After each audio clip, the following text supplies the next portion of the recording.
복음으로 읽어본 로마서 오늘 36번째 시간입니다. 로마서 8장 하나님의 사랑에서 끊을 수 없도다 라는 제목입니다. 하나님의 사랑에서 끊을 수 없도다. 8장을 오늘 마지막 하려고 마음은 먹고 있는데 잘 모르겠어요. 오늘 설교를 하면서 혹시 미진하면 다음 주 한 주 더 할지도 모르겠고 그렇습니다. 오늘 설교가 중요하다는 얘기예요. 잘 들어보시길 바랍니다. 오늘 제목이 뭐죠? 하나님의 사랑에서 끊을 수 없도다. 하나님의 사랑, 그 어마어마한 사랑, 그 사랑에서 무엇도 누구도 우리를 끊어낼 수 없다 이 얘기예요. 사도 바울이 하는 얘기. 제가 이 본문의 마지막 내가 확신하노니 사망이나 생명이나 천사들이나 권세자들이나 현재일이나 장래일이나 능력이나 높음이나 기쁨이나 다른 어떤 피조물이라도 우리를 어디서 끊을 수 없다고요? 그리스도 예수 안에 있는 하나님의 사랑에서 우리를 끊어내지 못한다. 이 말씀을 이렇게 묵상하면서 이게 도대체 무엇을 얘기하는 걸까? 무엇을 얘기하는 걸까? 깊이 한번 생각해 봤어요. 그러면서 하나님의 사랑, 그 사랑이 도대체 뭔가? 사랑에 대해서 한번 제가 생각을 해봤어요. 여러분은 사랑이 뭐라고 생각하세요? 여보 나 사랑해? 자기야 나 사랑해? 라고 이렇게 물을 때 그때 도대체 뭘 묻는 거? 그 사람이 뭘 묻는 걸까요? 당신 사랑합니다. 그럴 때 나는 도대체 뭘 표현해 주는 걸까요? 그 사랑이 도대체 뭐예요, 사랑? 뭘 사랑이라고 말하는지. 우리가 사랑이라는 이야기는 말은 너무나 많이 듣고 많이 쓰고 그러는데 정작 이 사랑이라는 것이 구체적으로 뭔지 들으면 뭔가 피상적으로 알긴 알겠는데 이게 상당히 추상적인 개념이잖아요, 사실은. 그럼 구체적으로 그게 뭔지 나 사랑해? 네, 사랑합니다. 이렇게 말할 때 그 사랑이 도대체 뭘 말하느냐, 어떤 거를 의미하느냐, 무슨 뜻이냐, 이걸 한번 생각해 봤어요. 여러분은 뭐라고 생각하세요? 사랑이 뭐예요? 사랑. 요즘에 한창 사랑에 빠져 있는 우리 사랑이 뭐예요? 뭔가 이렇게 알듯 설명할 수 있을 것 같으면서도 막상 설명하라고 그러면 또 잘 설명이 안 돼요. 제가 어떤 글에 읽어보니까 이 사랑이라는 개념을 아주 이렇게 명쾌하게 설명해 놓은 글이 있어가지고 잠깐 소개를 한번 해드릴게요. 어떤 사람이 사랑이란 뭐냐? 죽을 때까지 함께하는 것이다. 이렇게 정의를 내렸더라고요. 죽을 때까지. 그리고 그 근거를 뭐라고 하냐면 사랑할 때 그 사는 죽을 사자. 랑은 지난번에 아리랑 공부했죠. 누구누구와 함께, 뭐뭐과 함께 아리랑 할 때 누구누구랑 위드, 영어의 위드. 당신과 함께 죽을 때까지 가겠다. 이걸 이렇게 사랑을 정의를 해놨더라고요. 보시는 것 같아요? 당신과 함께 내가 죽을 때까지 당신과 함께 있겠다. 죽을 때까지 당신과 함께 있겠다. 자기야 나 사랑해? 이 묻는 게 뭐예요? 나랑 죽을 때까지 함께 있을 거야? 이런 거라는 거예요. 당신 사랑합니다. 내 사랑을 받아주시오. 이게 뭐예요?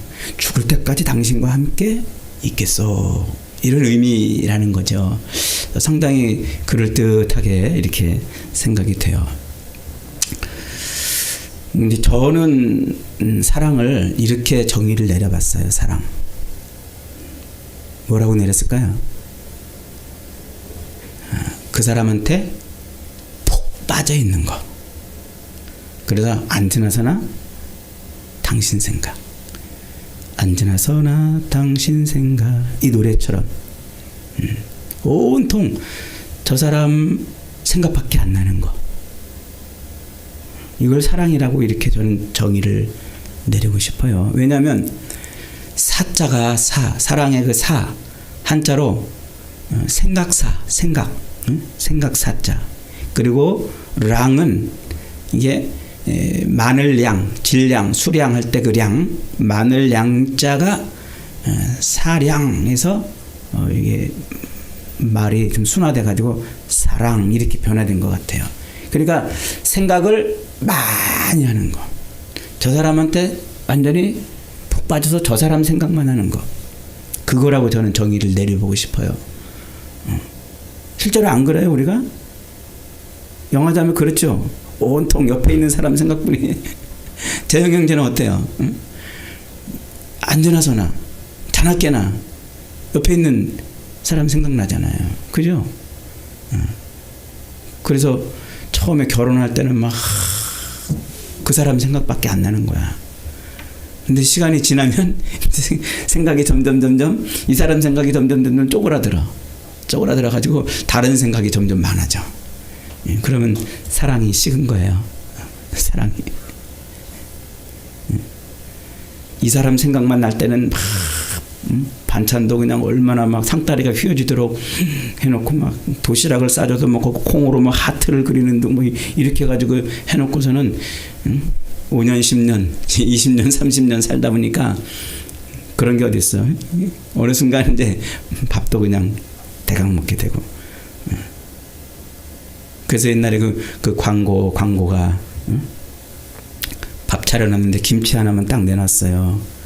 사랑이 식은 거지 뭐. 이 광고 카피가 아주 이렇게 마음에 와닿더라고요. 생각이 그만큼 줄어든 거예요. 줄어든 거. 그러니까 이게 사랑이 아닌가 저는 그렇게 생각을 해봤어요. 하나님이 우리를 사랑하신다. 이거예요 바로. 하나님 머릿속에는요 또 우리 생각밖에 없어요. 안티나서나 자나깨나 누구나 일어나나 밤이나 낮이나 하나님은 우리 생각밖에 없다는 거예요. 우리 생각. 그래서 온통 하나님의 머릿속에는 그리고 그분의 가슴 속에는 우리 생각으로 가득 차 있다. 바울이 지금 하나님의 사랑을 그렇게 표현하고 있다는 거예요. 그렇게. 그래서 이렇게 표현하고 있어요. 한번 거기 봅시다. 29절에 보니까 28절부터 한번 읽어볼까요? 우리가 알거니와 하나님을 사랑하는 자 곧 그 뜻대로 부르심을 입은 자들에게는 모든 것이 합력하여 선을 이루느니라. 하나님이 미리 아신 자들을 그리고 하나님은 우리를 태초부터 이미 어떻게 하셨어요? 콕 집었어요. 그리고 또한 그 아들의 형상을 본받게 하여 미리 정하셨다. 우리를 찍으신 거예요. 우리를 내가 쟤를 내 아들의 형상을 만들어줘야 되겠다. 이 형상이라는 말은 속성, 성품이라고 그랬죠. 그래서 창세기 1장 27절 28절에서 하나님이 우리의 형상을 따라 우리의 모양대로 우리가 사람을 만들자 해서 하나님의 성품, 속성을 넣어놨단 말이에요. 우리 안에. 어디다가? 영. 그래서 인간을 영과 혼과 육 이렇게 구분한다고 그랬죠. 그 영에 하나님의 성품을 넣어놓으신 거예요. 속성을 넣어놓으신 거예요. 왜? 우리랑 교제하고 교통하고 사랑을 나누는 관계가 되게 하시려고 그걸 우리의 영에 하나님의 성품을 넣어놓으셨다고요. 그 하나님의 성품이 죄로 인해서 망가지고 깨어지고 어그러졌는데 그것을 다시 뭘로? 하나님의 성품으로 되돌려 놓는 일, 그 일을 아들이 감당하게 하신 거예요. 예수 그리스도께서. 그래서 그리스도의 성품을 담게 우리 안에 있는 그 하나님의 속성, 성품이 망가져서 깨어져서 죄로 인해서 손상을 입어서 하나님과 교제와 교통이 온전히 일어나지 않는, 하나님과 온전히 사랑의 관계가 되어지지 않는 우리를 다시 사랑하는 관계로 회복시키기 위해서 아들의 형상을 본받게 하셨단 말이에요. 아들의 형상. 그래서 그리스도의 그 십자가 죽으심과 부활 사건이 우리 안에 있는 하나님의 성품을 바꿔놓는 거예요. 우리를 하나님의 성품으로, 그래서 교제하고 교통하고 사랑하는 그런 관계로 바꿔놓는 작업을 하신 것이죠. 그래서 그렇게 하게 하시려고 하나님이 어떻게 하셨다고요? 아주 처음부터 우리를 콕 찍었단 말이에요. 우리를 콕 찍어가지고 우리를 그렇게 하나님의 성품이 바뀌는 존재로 만들어 놓으신 거예요. 30절 보십시다. 또 미리 정하셨다 하는 말은 콕 찍었단 말이라고 그랬죠. 미리 정하신 그들을 또한 부르셨어요. 그러니까 하나님께서 콕 찍어가지고 우리로 하나님의 성품이 회복되는 인간이 되게 하시려고, 즉 우리와 교제하고 교통하는 그런 관계를 유지하시려고 우리를 어떻게 하셨어요? 부르셨단 말이에요. 부르셨다. 그러니까 우리가 예수 믿는 것이 이게 어쩌다 믿은 것이 아니라는 말이에요. 우연히 믿은 것이 아니란 말이에요. 우리가 예수 믿은 것이 친구 따라 교회를 가서 믿은 것이 아니고, 어떻게 예수 믿는 아내 만나가지고 교회 와서 예수 믿게 된 것이 아니고, 가족들이 예수를 믿으니까 나도 덩달아 따라가서 예수를 믿은 것이 아니고, 이미 하나님께서 우리를 콕 찍어가지고 우리를 부르시고 예수를 믿게 하셨다는 거예요. 이 어마어마한 얘기죠. 우리는 세상의 모든 일들이 어쩌다 되어지고 우연히 되어지는 것처럼 여기잖아요. 그래서 내가 예수 믿은 것도 어쩌다가 믿은 것 같고, 우연히 어떻게 믿은 것 같고, 이런저런 일 때문에 믿은 것 같은데, 하나님은 어떻게 하셨다고요? 이미 오래전부터 우리를 콕 찍으시고 우리로 하나님의 형상이 회복되는 존재로 만드시기 위해서 우리를 부르셨단 말이에요. 그 부르심이 우리가 예수를 믿고 고백하는 그 신앙 고백으로 나타나는 거예요. 그러니까 누구 만나서 내가 예수 믿은 게 아니에요. 그것은 그런 절차와 그런 방법과 그런 형식으로 하나님이 나를 그렇게 부르신 것이지, 이미 하나님은 나를 그렇게 콕 찍어가지고 예수 믿게끔 이끌어 오셨다는 거예요. 자, 그 다음에 부르신 그들을 또한 의롭다 하셨다 그랬어요. 의롭다. 이 의롭다는 말 뭐예요? 죄를 덮어줬다 이 말이에요. 죄를 없다고 여겨줬다. 내가 죄인인데 그 죄를 안 물어요. 죄를 묻지도 따지지도 않으세요. 뭘로? 예수 그리스도의 십자가 죽으심과 부활을 믿는 그 믿음 보고 우리 안에 있는 죄를 안 따지신단 말이에요. 우리가 죄인인데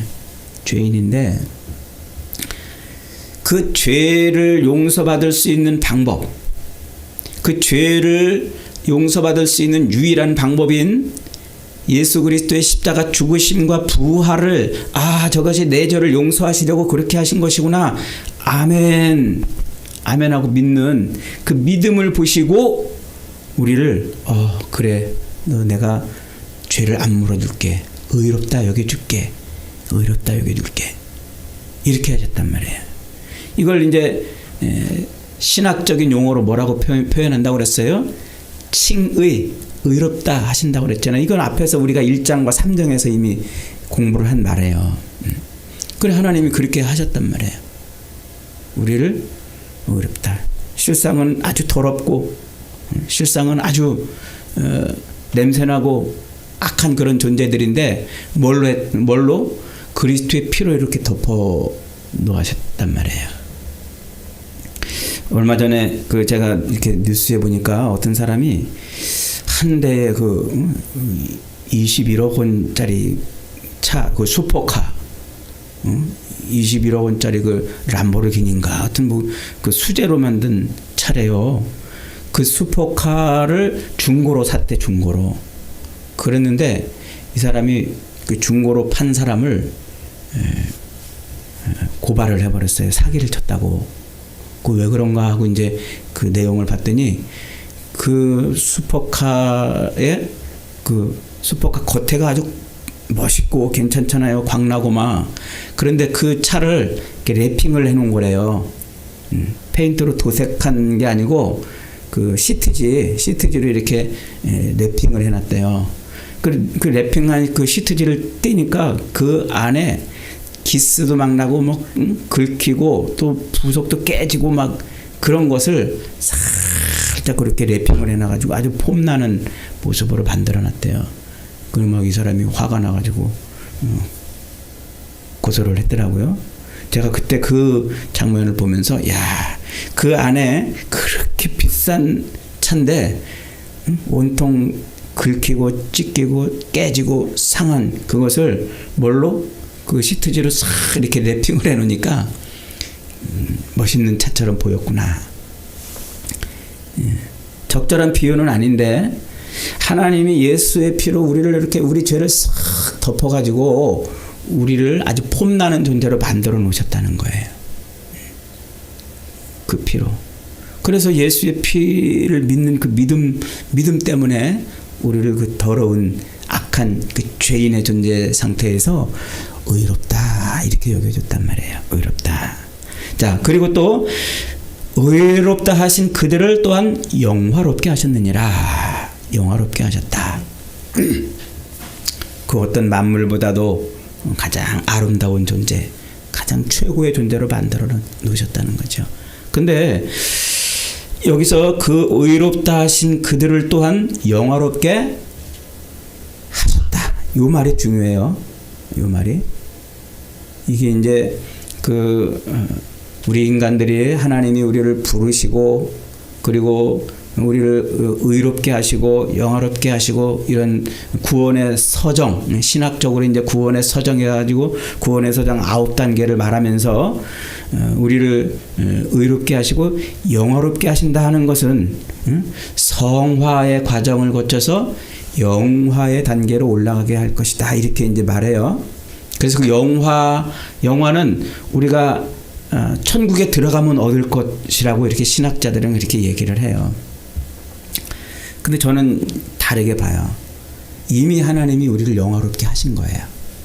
우리가 천국에 가서 영화로운 존재가 되는 게 아니라 이미 우리는 이미 영화로운 존재예요. 그걸 지금 사도 바울이 선언을 하고 있는 겁니다. 그러니까 저와 여러분은 이미 하나님이 예수 그리스도의 피로 말미암아 우리를 구원해 주시고 하나님의 자녀 삼아 주시고 하나님과 교제와 교통하는 존재로 회복시키셨기 때문에 우린 영화로운 존재란 말이에요. 저와 여러분이 영화로운 존재. 앞으로 점점 거룩해져 가지고 영화로운 존재가 될 게 아니고 우리는 뭐라고요? 영화로운 존재란 말이에요. 그것을 제가 이런 예로 설명을 드렸잖아요. 우리가 엄마 뱃속에서 아기가 응애하고 태어나요. 응애하고 태어나면 그 아기는 신분이 번데기인가요? 사람인가요? 너무 비유가 너무 리얼해서 죄송합니다. 그 쭈글쭈글 그 아기 태어나면 피덩어리 같은 그런 아기지만 그 아기는 태어나는 그 순간, 엄마 뱃속에서 나오는 그 순간부터 뭐예요? 완전한 사람이에요. 완전한 사람. 완전한 사람이기 때문에 그 존재가 미흡하고 부족하고 아직 완전한 사람이 안 돼가지고 그냥 내버리고 함부로 해도 될 그런 존재가 아니란 말이에요. 이미 그 자체로 완전한 존재예요. 완전한. 엄마 뱃속에서 나오는 그 순간 그 생명체는 완전한 인간의 생명체란 말이죠. 그것처럼 우리가 예수 그리스도를 아멘 나의 구주로 믿는 그 순간 내 안에 성령이 들어오심으로써 하나님의 형상이 회복됨으로써 나는 하나님이 받으실 만한 완전한 존재가 된 거예요. 하나님하고 교제하고 교통할 수 있는 완전한 존재가 된 거예요. 앞으로 될 게 아니에요. 됐다니까요. 이게 지금 바울이 선언하는 거예요. 근데 우리가 자꾸 혼동을 일으키는 게 뭐냐면 내가 그렇게 완전한 존재가 됐는데 실상은 이 땅에서 살면서 계속 우리는 실수도 하고 죄도 짓고 또 부족하고 연약하고 하나님만 바라봐야 되는데 늘 세상을 바라보고 세상 것 얻으려고 자꾸 세상을 가고 이제 그러니까 아직 우리는 완전한 수준에 도달하지 않았나 보다 이렇게 생각을 한다는 거예요. 이렇게. 그래서 우리를 그런 완전함에 이르도록 성령이 우리를 도와가지고 끌고 가셔서 성화 끌고 가셔가지고 끝내 천국에 들어가는 그때 우리를 영화 완전하게 하실 것이다. 이제 이렇게 신학자들은 해석을 한단 말이에요. 근데 제가 생각할 때는 그게 아니고 이미 우리는 완전한 존재란 말이에요. 완전한 존재. 그래서 하나님께서 우리와 교제하고 교통할 수 있는, 즉 사랑할 수 있는 그런 존재로 우리를 만들어 놓으신 거예요. 아기가 태어나가지고 당장 돈 벌어오지 못하고 당장 엄마 아빠를 효도하지 못하는 그런 존재라 그런 삶을 살아도 그 생명은 인간으로서 완전한 존재인 것처럼 우리가 예수를 믿는 그 순간 우리는 하나님 앞에서 영화로운 존재인 거예요. 영화로운 존재. 완전한 영화로운 존재. 그래서 우리는 하나님 보시기에 어떻다고요? 우리는 온전한 삶을 사는 거예요. 그러니까 여러분 우리가 이 땅을 살면서 내가 예수를 믿어도 여전히 죄를 짓고 예수를 믿어도 여전히 믿음으로 살지 못하고 예수를 믿어도 여전히 불안한 삶을 사는 그것 때문에 우리의 믿음이 흔들릴 건 아니에요. 우리 믿음이 흔들릴 건 아니에요. 그러니까 여러분 우리가 아기를 낳아가지고 키울 때 이 아이가 엄마 아빠 말을 완전히 100% 순종해가지고 엄마가 말하는 대로 아빠가 말하는 대로 yes sir 하면서 막 그대로 100% 살아요? 안 살아요. 때로는 자기 멋대로 하고 실수도 하고 넘어지고 깨지고 거짓말도 하고 부족하게 살아요. 그럴 때 그 부모가 이 아이를 바르게 키우려고 때로 훈육도 하고 회초리도 들고 야단도 치지만 그렇다고 해서 때리고 훈육하고 야단을 친다고 해서 그 자식이 완전한 인간이 아닌 건 아니잖아요. 완전한 인간이란 말이에요. 완전한 상태의 인간. 그러니까 우리가 하나님 앞에서 온전한 모습으로 살지 못한다고 그래도 어떻게 한다고요? 하나님이 보시기에 우리는 완전한 존재라니까요. 버리지 않으세요. 우리를 내버리지 않으세요. 그래서 하나님이 우리를 그렇게 만들어 놓으셨기 때문에 우리는 하나님의 사랑에서 끊어지지 않는 거예요. 이게 하나님이 우리를 사랑하시는 방법이에요. 이게 31절 한번 보십시다. 31절 그런즉 우리가 완전한 존재가 되었은즉 그런즉 이 일에 대하여 우리가 무슨 말을 하리요? 만일 하나님이 우리를 위하시면 누가 우리를 대적하리요? 자기 아들을 아끼지 아니하시고 우리 모든 사람을 위하여 내어주신 이가 어찌 그 아들과 함께 모든 것을 우리에게 주시지 아니하겠느냐? 여기에 문제가 있는 거예요. 하나님이 우리를 그렇게 완전한 존재로 우리 안에 들어오셔서 내 안에 내가 예수를 고백하면 내 안에 성령이 들어오신다고 그랬죠? 그 순간 나는 하나님의 사람으로 거듭난다고 그랬죠? 그래서 완전한 하나님의 영화로운 존재가 되는데 우리는 그 하나님의 사랑 언제나서나 나만 생각하고 언제나서나 나만 바라보고 누구나 일어나나 언제나 항상 그 눈을 나에게서 떼어놓지 않는 그 하나님을 바라보지 못하는 거예요. 그것을. 그래서 지금 바울이 그러는 거예요. 아들을 아끼지 아니하시고 우리에게 모든 것을 내어주신 그분, 그분이 어찌 우리에게 그 아들과 함께 모든 것을 주시지 않겠느냐? 이 말은 뒤집어서 얘기하면 우리가 뭐 하고 있다는 거예요? 하나님이 그 아들을 우리에게 내어주시기까지 그렇게 모든 것을 다 주시는 분인데 그렇게 생각하지 않고 자꾸 엉뚱한 데 가서 뭐를 얻으려고 지금 생각하고 있는 거예요. 뭐를 얻으려고. 그러니까 하나님만 바라봐야 되는데 자꾸 눈을 하나님에게 맞추지 않고 딴 데 돌리는 거예요. 딴 데.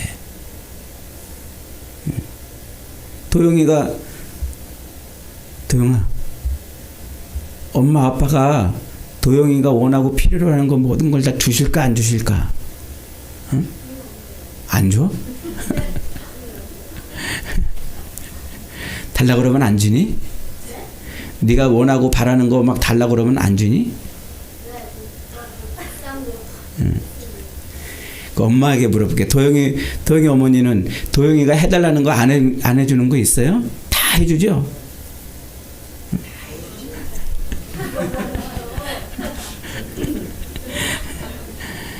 도영이가 안 사랑하나 봐요? 사랑하는데. 도영이에게 필요한 거 다 주잖아요. 그죠? 도영이에게 필요한 걸 다 준단 말이에요. 그런데 도영이는 엄마 아빠는 나를 안 사랑하나 봐. 안 사랑하나 봐. 난 내가 필요한 걸 자급자족 해야 되겠어. 그래서 맨날 나가가지고 자급자족 하러 나간다고 생각해 보세요. 지금 우리가 그러고 있다는 거예요. 바울이 볼 때. 하나님은 우리에게 필요한 모든 것을 아들을 내어주시기까지 하셨는데 모든 것을 우리에게 왜 안 주시겠냐는 거예요. 주신단 말이에요. 하나님은 우리에게 이 땅을 살아갈 때 필요한 모든 것을 다 공급하시는데 우리는 지금 어떻게 하고 있다고요? 하나님은 나 사랑하지 않으시나 봐. 자급자족 하러 가야지. 그러고 있다는 거예요 지금. 그래서 지금 말하는 거예요. 아들을 아끼지 아니하시고 우리에게 내어주신 이가 어찌 그 아들과 함께 모든 것을 우리에게 주시지 않겠느냐. 우리에게 주신다는 말이에요. 하나님은 지금 모든 그 머릿속에 그 가슴속에 우리밖에 없단 말이에요. 우리밖에. 그러니까 우리가 하나님이 보실 때 완전한 존재란 말이에요. 하나님의 완전한 사랑을 받고 있는 존재. 여러분 이거 잊어버리면 안 돼요. 이거. 하나님 우리를 책임져 주신다니까요. 책임져 주셔요. 우리를 내버리지 않으신단 말이에요. 아침마다 그 TV에서 하는 프로그램 중에 그 인간극장 그거 있어요. 제가 잘 보는데 100세 된 아버지가 70세 된 아들을 보고도 걱정하더라고. 막 70세 된 아들을 보고 걱정하고 막 훈계하고 이래라 저래라 그러고 또 그 70세 된 아들이 돈 쓸까봐 100세 된 아버지가 돈 다 이렇게 지불하고 막 이러는 걸 봤어요. 자, 하나님은 그러신단 말이에요. 우리에게 아들까지 내어주셨잖아요. 모든 것을 다 주시는 분. 그런데 우리는 어떤다는 거예요? 그 하나님, 우리를 사랑하시는 하나님께 눈을 딱 마주치기만 하면, 하나님의 눈을 바라보기만 하면 되는데 우리의 눈을 엉뚱한 데 돌리고 우리의 필요한 것을 자급자족하러 나가는 거예요. 그래서 바울이 지금 이렇게 말합니다. 누가 능히 하나님께서 택하신 자들을 고발하리요. 의롭다 하시는 이는 하나님이신다. 이 고발한다는 말은 태클을 건다 이 말이에요. 태클 건다. 그러니까 누가 자꾸 태클을 거는 거야. 하나님이 우리를 사랑하고 하나님이 늘 우리를 붙들고 우리를 쳐다보고 우리에게 모든 것을 다 내어주시고 계시는데 누가 자꾸 태클을 걸어가지고 그러지 않는다고 지금 자꾸 지금 옆에서 찌르고 있는 거예요. 도영이가 엄마가 내가 필요한 거 다 안 주신다 이렇게 생각하는 그 생각 속에는 아마 누군가 태클을 걸고 있기 때문이야. 도영이 마음속에 그 악한 마음이 태클 걸어서 야, 네 엄마가 너 안 사랑하나 봐 그러고 있는지도 몰라요. 그거를 버려야 돼. 그러니까 누구도 그렇게 태클을 걸 수 없는 거예요. 34절 보세요. 누가 정죄하리요? 죽으실 뿐 아니라 다시 살아나시는 이는 그리스도 예수시니 그는 하나님 우편에 계신 자여 우리를 위하여 간구하시는 자니라. 우리가 믿는 그 예수님이 보증이시라는 거예요. 보증. 하나님이 우리를 사랑하고 있음을 보여주는 보증이라는 거예요. 하나님이 우리를 사랑하고 있음을 누가 보증해 준다고요? 십자가에 달려 죽으셨다 부활하신 그 예수님이 보증하고 있단 말이에요. 그러니까 여러분 길거리에 다니다가 저 십자가를 딱 보면은 그 십자가를 보는 순간 무슨 생각이 떠올라야 된다고요? 아, 하나님이 나를 사랑하시는구나. 저게 보증수표구나. 저게 보증이구나. 그렇게 보라는 얘기예요. 응? 지나다니다가 십자가 볼 때, 여기도 교회 있네? 저 십자가는 왜 하얗지? 저거는 왜 저렇게 생겼지? 이런 거 보지 말고, 십자가를 딱 보는 순간, 뭘 보라는 얘기예요? 아, 하나님이 나를 사랑하고 있구나 하는 표지판이란 말이에요. 그게.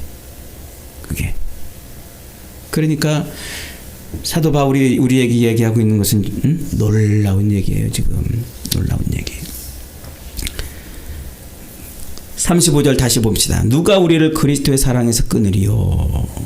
환난이나 곤고나 핍박이나 기근이나 적신이나 위험이나 칼이랴. 이 말이 지금 바울이 하고 싶은 얘기예요. 우리는 이 땅을 살면서 지난주에 설교했죠. 우리는 여러 가지 환난도 당하고 기근도 당하고 또 핍박도 당하고 여러 가지 어려움, 고난을 당해요. 그런 고난을 당하니까 그 고난 때문에 어떻게 하는 거예요? 자꾸 하나님에게서 멀어지는 거예요. 염려하고 걱정하고 불안해하고 두려워하고. 누가 우리를 그리스도의 사랑에서 끊으리요? 그 어떤 것도 끊을 수 없단 말이에요. 환난도 우리를 그리스도의 사랑에서 끊어낼 수 없고, 핍박도 끊어낼 수 없고, 기근도 끊어낼 수 없고, 시련과 위험이나 적신이나 그 어떤 것도, 칼조차도 우리를 위협하는 그 이 땅에 살고 있는 모든 위협들은 우리를 하나님의 사랑에서 끊어낼 수 없다는 거예요. 여러분 믿으십니까? 이걸 믿어야 되는 거예요. 하나님은 늘 우리를 사랑하세요. 우리밖에 생각 안 하시는 거예요. 우리밖에. 기록된 바 우리가 종일 주를 위하여 죽임을 당하게 되며 도살할 양같이 여김을 받았나이다 함과 같으니라. 도살할 양같이 됐다 이 말은 우리가 그냥 진짜 놔두면은 죽을 것처럼, 돈 없으면 죽을 것 같고 건강 때문에 죽을 것 같고 전쟁이나 기근이나 이런저런 환난을 당하면 죽을 것처럼 우리는 그렇게 여기지만 37절 그러나 이 모든 일에 우리를 사랑하시는 이로 말미암아 우리가 넉넉히 이기느니라. 이 구절을 딱 읽는 순간 여러분 아멘 하고 막 소리가 터져 나와야 돼. 그러나 어떻게 한단 말이에요? 이 모든 일이 뭐예요? 앞에서 얘기한 거예요. 환난이나 곤고나 핍박이나 기근이나 적신이나 위험이나 칼, 이 모든 일, 육신을 입고 이 땅을 살아가면서 겪어야 되는 그 모든 일에 우리를 사랑하시는 그 하나님의 사랑으로 넉넉히 이기느니라. 넉넉히 이기느니라. 여러분, 시련과 환난과 곤고가 우리의 삶에 밀려와도 그것을 어떻게 한다고요? 하나님의 사랑을 인해서 넉넉히 이긴다고요. 넉넉히 이긴다고요. 그러니까 그 하나님이 우리를 사랑하시는 그 사랑을 우리가 뭐 해야 돼요? 사랑을 깨달아야 돼요. 하나님은 우리 생각밖에 없어요. 불면 날아갈까? 잘못하면 넘어질까? 이 육신을 입고 사는 이 세상, 육신을 입고 사는 이 짧은 인생, 요 기간 동안에 당하는 그런 육신의 모든 그런 일들로 말미암아 하나님의 사랑에서 떠나갈까? 하나님은 뭐 하세요? 늘 우리를 보고 계시는 거예요. 우리를 보고 계셔요. 그래서 바울은 이렇게 말합니다. 내가 확신하노니 사망이나 생명이나 천사들이나 권세자들이나 현재일이나 장래일이나 능력이나 높음이나 깊음이나 다른 어떤 피조물이라도 우리를 우리 주 예수 그리스도 안에 있는 하나님의 사랑에서 끊을 수 없다. 아멘. 여러분 이거예요. 하나님의 사랑에서 그 어떤 것도 우리를 끊어내지 못해요. 이 육에 붙들려 사는 삶, 이 고기 덩어리를 유지하면서 생육하고 번성하며 살아야 되는 이 육신의 삶에서 우리가 당하는 그 모든 일들도 그것도 하나님의 사랑에서 우리를 끊어낼 수 없단 말이에요. 하나님의 사랑에서. 그러니까 우리는 이 땅을 살면서 딱 하나, 우리가 할 것은 딱 하나밖에 없어요. 하나님의 계명을 지키며 사는 거야. 그 하나님의 계명이 뭐냐? 그게 뭐냐? 그게 하나님을 사랑하는 거예요. 마태복음 22장 35절 한번 찾아봅시다. 마태복음 22장 35절 찾으셨나요? 그러면 같이 한 목소리로 40절까지 읽겠습니다. 시작. 그 중에 한 율법사가 예수를 시험하여 묻되 선생님, 율법 중에 어느 계명이 크니까? 예수께서 이르시되 네 마음을 다하고 목숨을 다하고 뜻을 다하여 주 너의 하나님을 사랑하라 하셨으니 이것이 크고 첫째 되는 계명이요 둘째도 그와 같으니 내 이웃을 내 자신과 같이 사랑하라 하셨으니 이 두 계명이 온 율법과 선지자의 강령이니라. 그러니까 우리가 이 땅에서 지키며 우리가 이 땅에서 붙들고 있어야 될 계명은 하나밖에 없어요. 하나님을 사랑하고 이웃을 사랑하는 거예요. 그것이 이 땅을 살아가는 우리 인생이 걸어가야 될 길이에요. 다른 거 없어요. 이 땅에서 무슨 착하게 살고 무슨 선하게 살고 그런 윤리적인 삶이 아니라, 그것을 추구하는 삶이 아니라 우리가 추구해야 될 건 뭐라고요? 하나님을 사랑하고 그와 같이 내 이웃을 내 몸처럼 사랑하는 거예요. 이 두 개는 분리된 게 아니라 하나예요. 논리적으로 이렇게 먼저 말하고 뒤에 말했을 뿐이지 두 개는 하나란 말이에요. 하나님을 사랑하고 이웃을 내 몸처럼 사랑하는 거예요. 그렇게 사는 거예요. 그렇게. 그게 우리가 사는 삶의 유일한 방법이고 길이고 이게 믿음으로 사는 거예요. 이게. 그러니까 우리는 하나님을 사랑해야 돼요. 하나님 사랑. 사랑이 뭐라고 그랬어요? 머릿속에, 가슴속에 늘 생각하는 거예요. 늘 우리 머릿속에 늘 뭐만 생각해야 돼요? 하나님만 생각하는 거예요. 앉으나서나 무슨 생각? 하나님 생각. 걸어가나 누웠을 때나 하나님 생각. 그래서 신명기 6장 4절로 9절에서 이스라엘 백성들에게 쉐마 이스라엘 하면서 말씀하고 있는 게 그거예요. 너는 이 말씀을 손목에 메고 미간에 붙이고 표를 삼고 문설주에 붙이고 앉으나 서나 이 말씀을 강론하고 이 말씀을 붙들고 살아라. 하나님을 늘 생각하는 거예요. 이게 하나님을 사랑하는 거예요. 여러분 하나님 사랑하고 있나요? 여러분 머릿속에 하나님 생각으로 가득 차 있나요? 찌르면 하나님 나옵니까? 한번 옆에 분 한번 찔러보세요. 오나. 하나님으로 가득 차 있지 않으면 찌르면 욕 나와요. 응? 그러나 하나님으로 가득 차 있지 않으면 찌르면 욕 나오지만 하나님으로 가득 차 있으면 그 사람은 하나님밖에 안 나와요. 그걸 다른 각도에서 성령 충만이라고 그러는 거예요. 하나님으로 가득 찼단 말이에요. 찌르면 하나님밖에 안 나와요. 그래서 하나님으로 가득 차 있는 그 예수 그리스도를 찔렀더니 뭐가 튀어나왔어요? 이놈의 새끼들, 내가 너희들 박살을 내리라, 내가 너희를 혼내주리라 라는 말이 튀어나온 게 아니라 아버지여 저들의 죄를 용서해 주세요.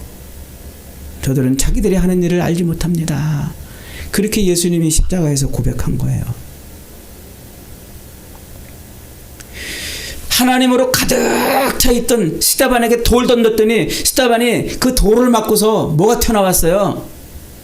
저 미친 하면서 막 욕이 튀어나온 게 아니라 예수님처럼 똑같은 말이 튀어나왔어요. 아버지요 저들의 죄를 용서해 주시옵소서. 이게 하나님으로 가득 찬 사람의 입에서 나오는 말이에요. 우리 머릿속에, 우리 가슴속에 가득 차 있는 게 뭔지 나오는 거예요. 예전에도 한번 말씀드렸습니다만 우리 어머니는 돈으로 항상 충만해 계시는 분이야.